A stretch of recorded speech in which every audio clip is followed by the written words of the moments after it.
এক বাক্সের মধ্যেই সমস্ত এই অঞ্চলের মানুষ হাত থাকায় ভোট দিয়ে ইসলাম, দেশ, মানবতার কল্যাণে এক জনপ্রত্যাশার বাংলাদেশ করবে ইনশাআল্লাহ। আমি আমার প্রথম কথাই হবে নোয়াখালী বিভাগ নিয়ে ইনশাআল্লাহ। সাধারণ মানুষ যেভাবে আগায় আসতেছে এবং প্রতিটি মানুষ হাত পাকার পক্ষে ভোট দেওয়ার জন্য যেভাবে প্রস্তুতি দেখছি, ইনশাআল্লাহ আগামী 12ই ফেব্রুয়ারি আমরা হাত পাকার বিজয় ইনশাআল্লাহ দেখবো। আমি নোয়াখালী বিভাগ নিয়ে সবসময় কাজ করি।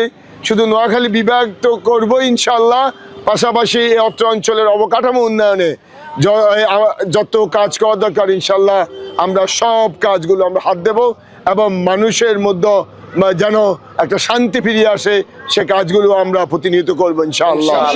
আপনাদের দোয়া এবং সহযোগিতা চাচ্ছি ইনশাআল্লাহ। আপনাদের সহযোগিতা নিয়েই আমরা আগামী 12 তারিখে আপনাদের বিজয় মিছিল ইনশাআল্লাহ করেই আমরা ঘরে ফিরবো। এই অঞ্চলের মানুষ নোয়াখালী ইসলাম প্রিয় এবং তারা দেশ এবং মানবতা প্রিয়। এই তিনটা জিনিস আমাদের মধ্যে আছে আলহামদুলিল্লাহ। আমাদের ফিসাব চরমনাই স্পষ্ট বলছে আমরা জনপ্রত্যাশার এক বাংলাদেশ করতে চাই ইনশাআল্লাহ। আর আপনারা জানেন ফিসাব হুজুর এক বাক্সের একটা ইসলামের জন্য এক বাক্সের একটা ঘোষণা দিয়েছে।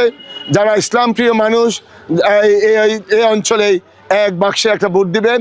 আমরা এক বাক্সের নীতিতে এখনো আছি ইনশাআল্লাহ। এক বাক্সের মধ্যেই সমস্ত এই অঞ্চলের মানুষ হাত থাকায় ভোট দিয়ে ইসলাম, দেশ, মানবতার কল্যাণে এক জনপ্রত্যাশার বাংলাদেশ করবে ইনশাআল্লাহ। আমি আমার প্রথম কথাই হবে নোয়াখালী বিভাগ নিয়ে ইনশাআল্লাহ।